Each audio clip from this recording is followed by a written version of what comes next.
구원의 복된 역사가 우리 가운데에 함께 하시는 줄 믿습니다. 오늘 말씀은 화면에 보이는 그림 이야기로 시작할까 합니다. 화면을 보시기를 바랍니다. 이 그림은 기도하는 손이라고 하는 알프레이드 듀러의 작품입니다. 독일 뉘른베르크 출신의 화가인 알프레이드 듀러는 독일 화폐에도 등장할 만큼 아주 훌륭한 화가입니다. 지금 화면에 보이는데 이 듀러가 기도하는 손이라고 하는 이 작품을 그리게 되어진 아름다운 배경 이야기가 있습니다. 그는 어린 시절 너무 가난했기 때문에 그림 공부를 하고 싶었지만 할 수가 없었습니다. 그래서 같은 처지에 있는 친구를 만나 의논을 합니다. 듀러의 친구가 먼저 제의를 합니다. 내가 먼저 학교에 가서 공부를 해라. 그러면 내가 졸업할 때까지 일을 하면서 너의 뒷바라지를 하겠다. 그리고 네가 먼저 공부하고 난 뒤에 그 다음에 네가 나를 도와서 내가 그림 공부하면 되지 않겠니? 그렇게 약속하고 친구는 듀러를 위해서 열심히 일을 합니다. 그리고 꼬박꼬박 학비를 보내주었습니다. 듀러가 졸업할 무렵에는 그의 그림도 이제 하나씩 팔려나가기 시작합니다. 어느 날 듀러가 오랜만에 일하고 있는 친구를 찾아갔을 때에 마침 그 친구가 기도를 하고 있었습니다. 이렇게 기도를 하고 있는 겁니다. 주여, 저의 손은 이렇게 이제 노동으로 일로 인해 굳어져서 이미 그림을 그릴 수가 없게 되었습니다. 내가 할 몫의 능력을 친구인 듀러에게 주시어서 주의 영광을 위해 듀러가 좋은 그림을 많이 그릴 수 있도록 도와주옵소서. 듀러의 친구가 한편에 두 손을 모으고 간절하게 자기를 위해서 기도하는 모습을 보고는 큰 감동을 받습니다. 그리고는 바로 그 자리에서 그는 기도하는 친구의 손을 스케치하고 그렇게 해서 만들어진 작품이 바로 이 유명한 기도의 손이라고 하는 작품입니다. 여러분, 세상에서 가장 아름다운 손은 어떤 손이겠습니까? 가장 아름다운 손은 바로 이렇게 누군가를 위해서 기도해주는 손, 이 손이 가장 아름다운 손이 아니겠습니까? 기도하는 손이 아름다운 것은 하늘문을 여는 손이기 때문에 아름다운 것이고, 기도하는 손이 아름다운 것은 지상과 천상을 연결하는 축복의 손이기 때문에 그 손이 아름다운 겁니다. 기도하는 손이 아름답습니다. 아무리 고사리 같은 손이라 할지라도, 아무리 투박한 농부의 손이라 할지라도 기도하는 손은 아름다운 손일 수밖에 없습니다. 또 하나의 그림을 봅니다. 화면에 보시면 우리가 잘 아는 만종이라고 하는 밀레의 작품입니다. 하루의 일과를 마치고 부부가 들녘에서 기도하는 모습, 얼마나 평화롭고 아름답습니까? 여러분, 기도하는 손은 아름다운 것, 기도하는 모습은 참으로 평화로운 모습입니다.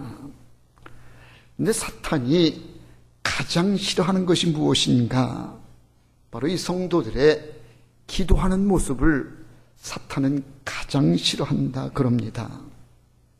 C.S. 루이스의 스크루테이프의 편지라고 하는 책이 있는데, 이 책의 내용은 사탄의 고참이 신참 사탄 귀신에게 이제는 보내는 편지의 내용으로 되어 있는데, 그 고참 귀신이 신참 귀신에게 성도들의 신앙을 무너뜨리고 성도들이 믿음을 갖지 못하게 하려면 어떻게 해야 되느냐. 고참 귀신이 신참 귀신에게 성도들이 기도하지 못하도록 기도를 막으면 그들의 신앙이 무너지게 될 것이다. 그래서 고참 귀신이 신참 귀신에게 보내는 메시지로 기도하지 못하도록 하라고 하는 그런 내용이 담긴 책이 바로 그 책입니다. 그렇습니다. 성도의 기도는 사탄에게는 치명적인 그런 결과를 가져오게 되고, 사탄이 가장 싫어하는 것은 성도의 기도하는 모습을 가장 싫어한다는 겁니다. 그런데도 불구하고 우리는 기도를 소홀히 할 때가 많습니다. 기도 없이도 잘 되는데 뭐 굳이 기도할 필요가 있느냐. 교만한 마음 때문에 기도하지 않는 그런 사람들도 있습니다. 우리의 간절한 기도는 위력이 있고 힘이 있습니다. 기도를 가리켜서 영적 호흡이라 그럽니다. 우리가 생명을 유지하려면 호흡이 끊어지면 안 되는 것처럼 영적인 삶에 우리의 영적인 것도 죽지 않고 영적인 삶이 살려면 기도를 쉬어서는 안 된다는 겁니다. 우리의 영혼이 호흡을 멈추게 되어지면, 기도를 멈추게 되어지면 뇌사 상태에 빠지게 되어지고 결국은 영적 죽음에 이르게 되는 겁니다. 기도는 신앙생활에 에너지를 공급하는 통로입니다. 아무리 좋은 가전제품을 가지고 있어도 거기에 전기가 공급되지 못하면 아무 쓸모없는 기기에 불과한 것처럼, 우리의 신앙생활이 아무리 그럴듯해 보여도 거기에 기도가 없으면 그러면 마치 쓸모없는 가전제품처럼 쓸모없는 그런 영혼, 그런 삶이 되고 만다는 겁니다. 기도가 중요합니다. 기도해야 되는데 오늘 말씀을 중심으로 해서 어떻게 기도해야 되는가, 기도에 대한 교훈 몇 가지를 함께 나누고자 합니다. 첫 번째로 생각할 것이 기도는 간절해야 된다는 겁니다. 오늘 본문 7절과 8절 보시기를 바랍니다. 구하라 그리하면 너에게 주실 것이요, 찾으라 그리하면 찾아낼 것이요, 문을 두드리라 그리하면 너에게 열릴 것이니 구하는 이마다 받을 것이요, 찾는 이는 찾아낼 것이요, 두드리는 이에게는 열릴 것이니라. 아멘. 여기 기도의 요소 세 가지를 말씀하고 있습니다. 첫째가 구하라, 두 번째는 찾으라 그랬고요, 세 번째는 두드리라. 세 가지의 요소를 말씀하는데 이 세 가지의 요소를 우리가 종합적으로 보면 기도는 간절해야 된다, 갈급한 마음으로 해야 된다라고 하는 것을 말씀합니다. 구하라 그랬습니다. 왜 구해야 합니까? 지금 필요한 것이 있기 때문에 구해야 된다는 겁니다. 예를 들어서 돈이 필요합니다. 돈이 없기 때문에 돈이 필요해서 돈이 있어야 되기에 돈을 구하게 되어집니다. 돈이 필요 없는 사람들은 아마 돈을 구하지 않을 겁니다. 그리고 돈이 필요한 사람인데도 아직 절실하게 그 돈이 필요한 것에 대한 절실함이 없다 그러면 아마 그렇게 시급하게 돈이 있어야 된다라고 돈 달라고 그렇게 구하지 않을 겁니다. 지금 구한다는 얘기는요, 시급히 지금 꼭 필요한 것이 있기 때문에, 이거 없으면 안 되기 때문에, 그래서 그걸 채우기 위해서, 그게 필요하기 때문에 그걸 달라고, 그래서 구하는 거.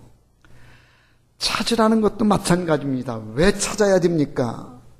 잃은 것이 있습니다. 소중한 것이기 때문에, 이거 없으면 안 되기 때문에 이걸 찾아야 되겠, 시급히 이걸 없으면 안 돼서 이걸 찾아야 되기 때문에 찾으라는 겁니다.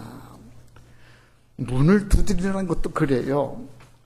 문 두드리는 것은 문 밖에 있는 사람이 문 안에 있는 사람에게 문을 열어달라고 지금 급히 요청을 해서 두드리는 겁니다. 예를 들면 퇴근해 오는 딸이 험악하게 생긴 남자가 뒤따라오고 있습니다.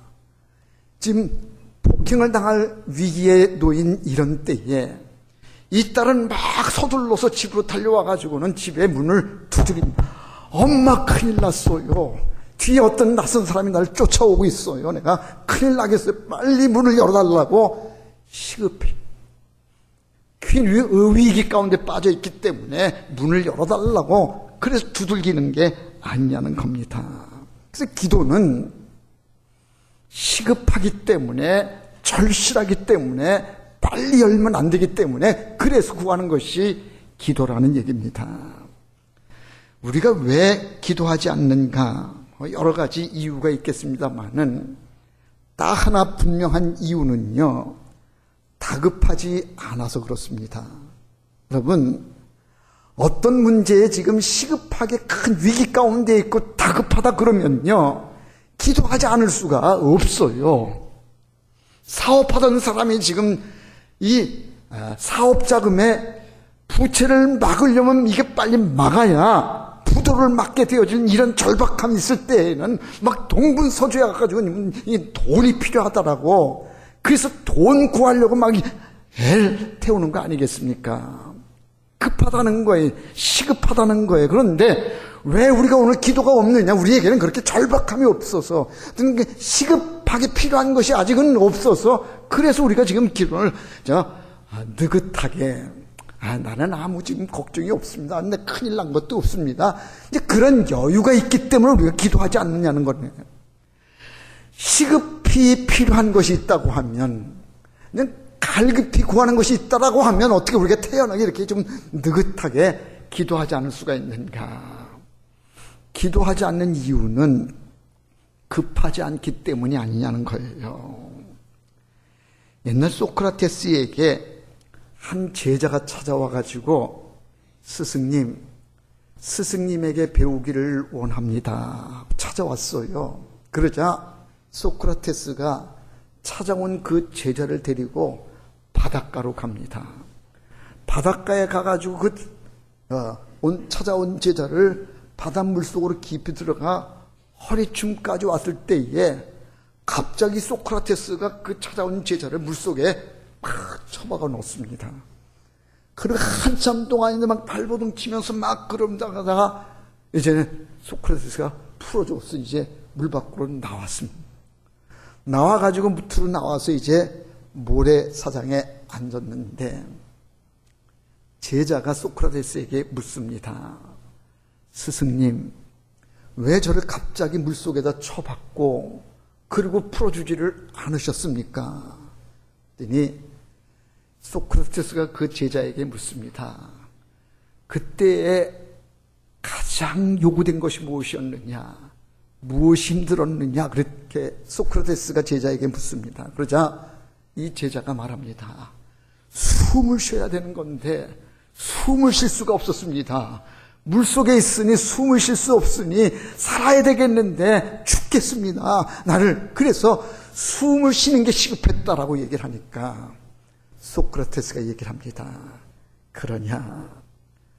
학문을 공부하려면 그렇게 절박하게 내가 숨을 쉬지 않으면 내가 죽겠습니다. 나를 풀어주세요. 나를 물 밖으로 나가게 해주세요. 그렇게 절박한 심정으로 그렇게 공부해야 된다. 그렇게 이야기를 했다는 겁니다. 기도도 마찬가지입니다. 기도의 생명은 시급성에 있습니다.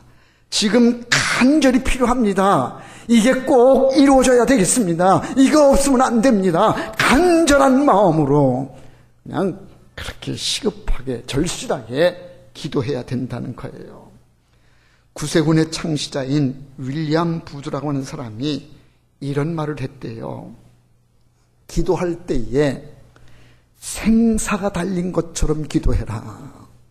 기도를 그냥 대충대충 하는 것이 아니라 생사가 걸린 문제로 내가 이거 아니면 죽습니다. 내가 살아야 되겠습니다는 절박한 마음으로, 절실한 마음으로 생사를 걸고 기도하라는 거예요.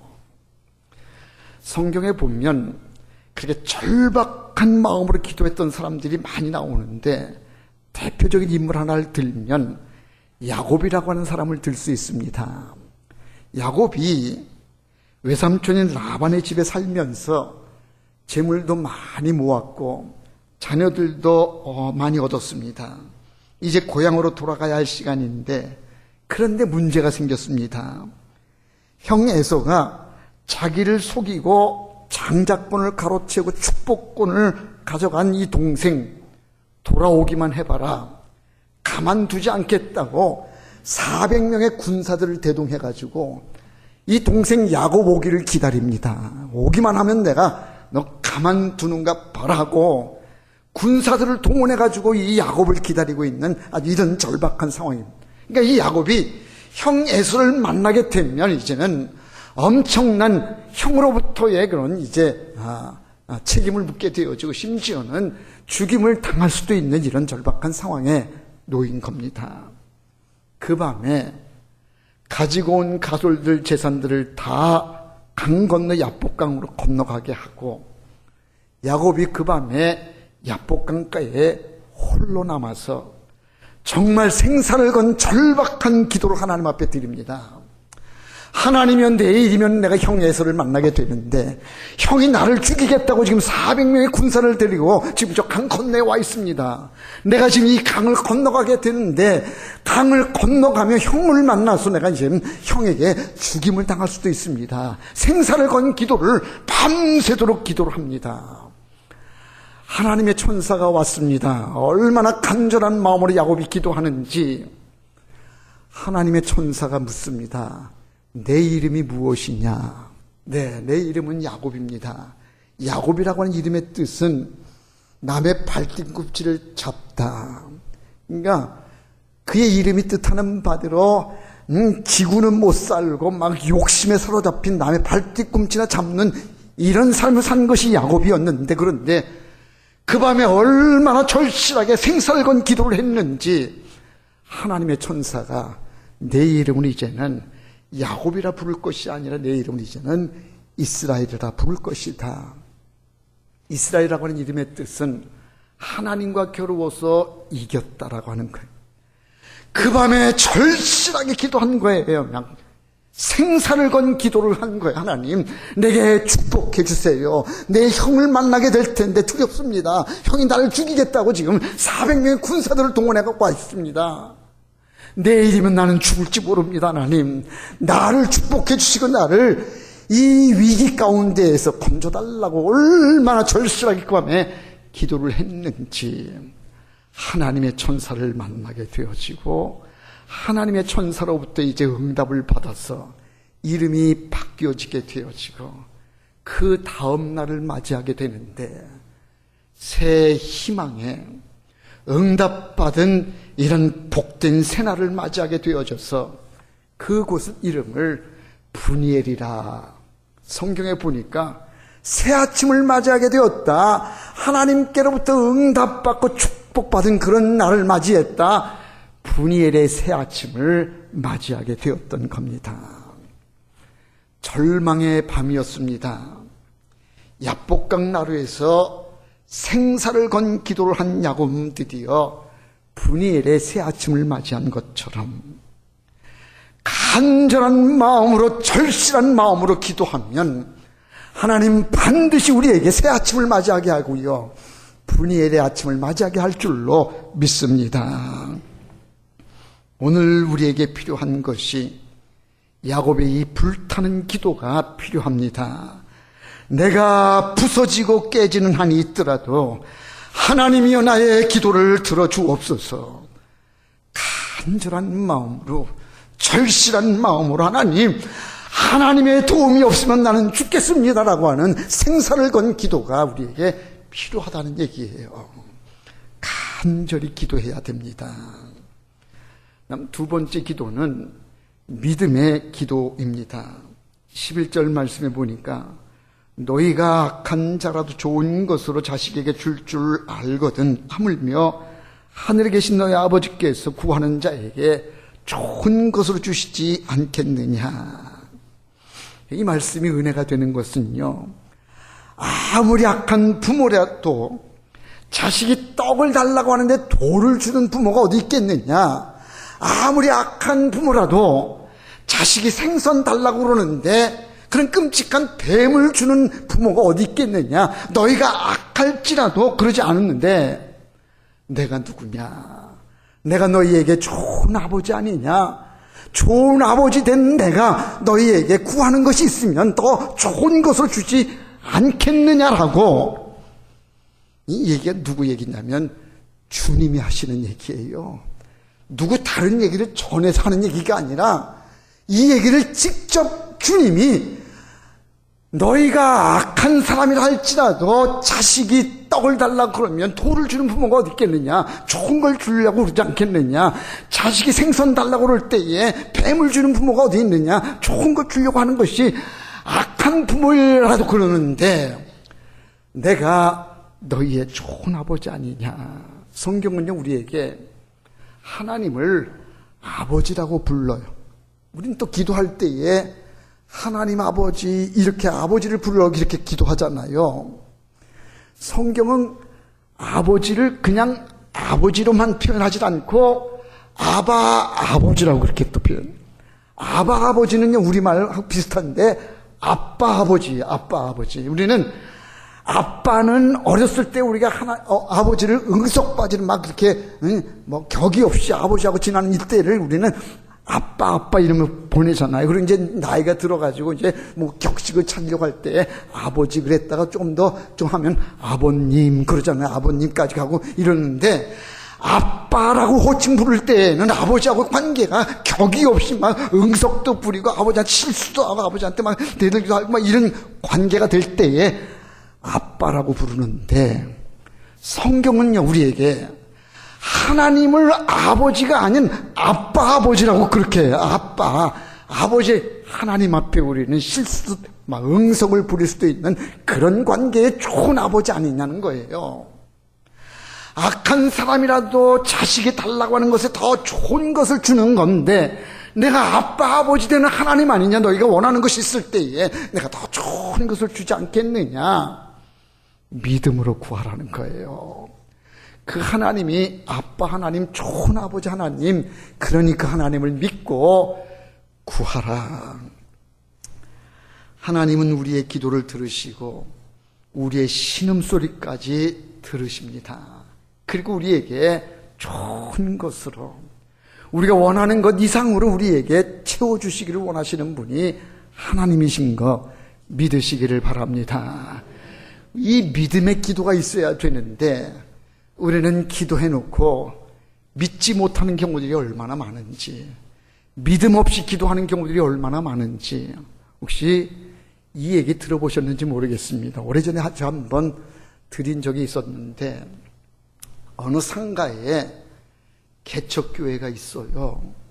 그리고 그 위층에는 술집 바가 있었나 봐요. 막 이랬는데 위에 술집은 막 그냥 노랫소리에 그냥 흥청거리는데 새벽까지 막 손님들이 북적북적거리는데 그런데 이 아래층에 있는 교회는 개척교회가 교인 수가 늘질 않고 부흥이 안 되는 거예요. 그러니까 가뜩이나 부흥이 안 되는데 위층에서 막 저렇게 그냥 들고 날고 막 놀고 막 그냥 이런 풍악소리가 들리고 하니까 교회가 더 안 되니 그 교회 목사님하고 교인들이 기도를 한 거예요. 하나님, 위층에 이 술집 때문에 우리 교회가 부흥이 안 되니 저 위층 술집이 망하게 해주세요.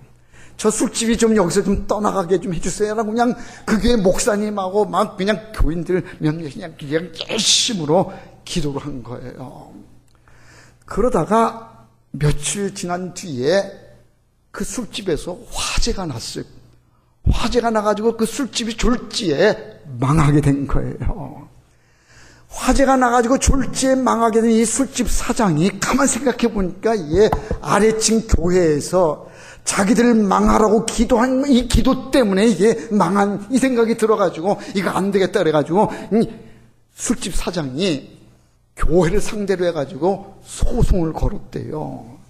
그래가지고 이제 술집 사장도 불려오고 그 교회 목사님도 법정으로 불려간 거예요. 불려가가지고 증언을 하라고 이제 얘기를 했더니 술집 사장이 얘기를 하는 거예요. 저 밑에 층에 있는 교회가 내가 오다 가다 들어보니까 막 뭐 술집 망하게 해달라고 막 그렇게 기도했던 소리를 내가 들어서 저 교회 목사님하고 교인들이 망하라고 기도해가지고 망했습니다. 그다음에 목사님이 있다가 무슨 소리냐고, 지금 로켓이 달나라가고 막 이런 첨단 과학 시대에 그래 우리가 기도했다고 그래갖고 망하냐고, 그런 엉뚱한 소리 하지 말라고 막 그러면서 이 목사는 자기들이 기도해서 그렇게 된 게 아니라고, 이거는 그냥 우연히 이렇게 화재가 난 거지 이게 우리가 기도해서 이렇게 된 게 아니라고 목사는 그렇게 이제 자기 변론하면서 얘기를 한 거예요. 이야기를 다 들은 판사가 뭐라고 판결을 내렸느냐 하면, 술집 사장은 믿음이 좋음, 굿. 그 교회 목사님은 믿음은 꽝임, 믿음 하나도 없음. 판사가 그래 판결을 내리고, 화재난 보상은 하나님께 받으시기 바랍니다. 모르겠어요. 진짜 있었던 일인지는 모르는데 오늘 우리의 기도가 믿음 없이 기도하는 경우들이 얼마나 많으냐는 거예요. 구해놓고 이게 진짜 될까 말까 확신이 없어요. 비가 오는 아침인데 전에도 말씀드렸죠. 비가 안 올 줄로 믿습니다. 오늘 소풍 가는 날인데, 오늘 어디 가는 날인데 비가 멎어 주시기를 원합니다. 비 그치게 해 주옵소서. 아멘. 그러고 가면서 우산 어딨지? 우산 어딨지? 우린 그런단 말이죠. 그냥 안 올 줄로 믿습니다. 믿음으로 기도했으면 믿어야 되는데 그렇게 기도해 놓고는 믿지를 못하는 거예요. 믿음으로 기도해야 됩니다. 마가복음 11장 23절로 24절에 예수님께서 하신 말씀입니다. 내가 진실로 너희에게 이르노니 누구든지 이 산더러 들리어 바다에 던져지라 하며 그 말하는 것이 이루어질 줄 믿고 마음에 의심하지 아니하면 그대로 되리라. 그러므로 내가 너희에게 말하노니 무엇이든지 기도하고 구하는 것은 받은 줄로 믿으라. 그리하면 너희에게 그대로 되리라. 아멘. 믿고 구하면 그대로 된다는 거예요. 근데 그렇게 믿고 구하면 되는 것을 예를 들어서 말씀하시기를 저 산더러 들어 바다에 빠져지라 그러면 그것도 된다고 말씀하셔요. 이거는 우리의 도무지 이게 이성적으로는 이해가 안 가는, 어떻게 산 들어가지고 바다에 던져지니, 이거는요. 다른 일은 모르는데 이것만은 정말 이게 있을 수 있을까 하는 그런 의문이 드는 그런 내용인데, 그걸 들어서 지금 저 산더러 들려 바다에 던져지라 하면 믿고 구하면 그렇게 된다라고 말씀하십니다. 그러니까 믿음의 기도를 해야 된다는, 믿음으로 기도하면 반드시 이루어진다라고 그렇게 말씀하고 있습니다. 믿음의 기도는 병든 자를 구원하고, 믿음의 기도는 아무리 강하고 견고한 여리고성도 무너지게 하는 겁니다. 믿음으로 기도해야 됩니다.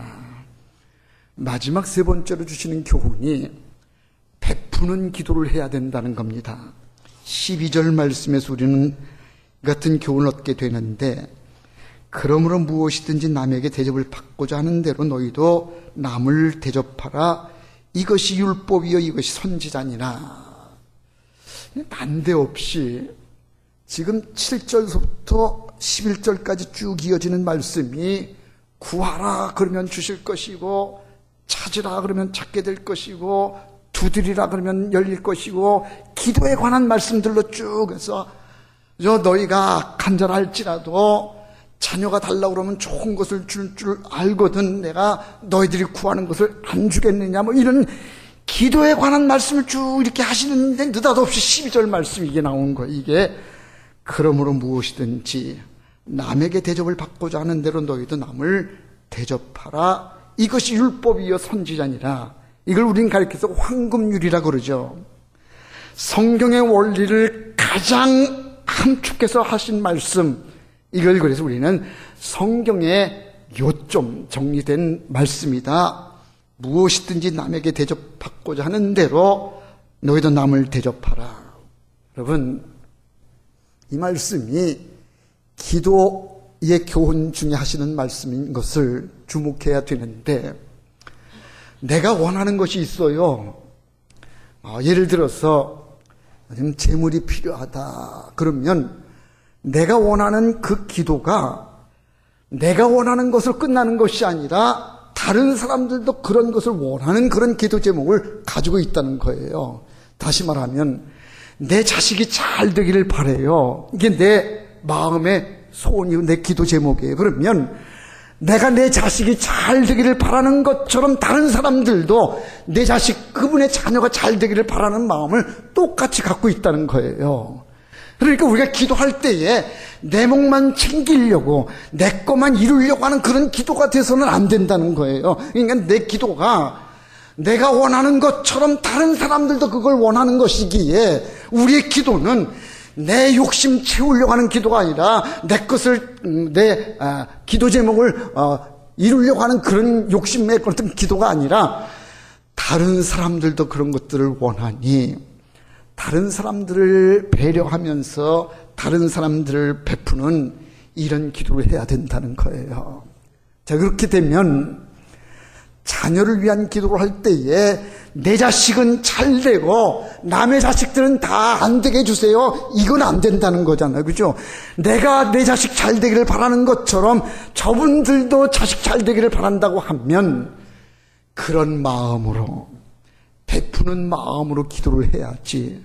지금까지 우리 기도는 다 내 욕심 채우려고 하는 그런 기도가 아니었느냐는 거예요.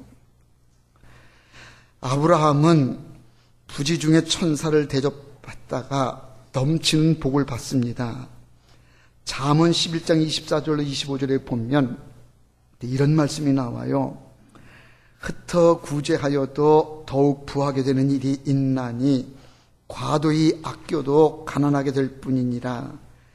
구제를 좋아하는 자는 풍족하여질 것이요 남을 윤택하게 하는 자는 자기도 윤택하여지리라. 그러니까 우리의 기도가 나만 윤택해지고 나만 잘되게 되어지는 이런 기도가 되어져서는 결코 가난을 면치가 못하고, 내가 윤택해지기를 원하는 것처럼 다른 사람들의 윤택을 기대하면서 그걸 생각하면서 그런 기도를 해야 된다는 거. 그렇게 하면 그 사람도 윤택하게 되어지고 너도 더 윤택하게 될 것이다. 잠언서는 우리에게 그렇게 교훈해주고 있습니다. 그래서 이 기도가 내 것만을 채우려고 하는 그런 기도가 되어서는 안 되고 베푸는 기도가 되어져야 된다. 하나님은 기도하면 반드시 들으시고 응답해 주십니다. 엘리야 선지자가 목숨을 걸고 기도할 때에 엘리야 제단에 하늘의 불을 내려주셨습니다.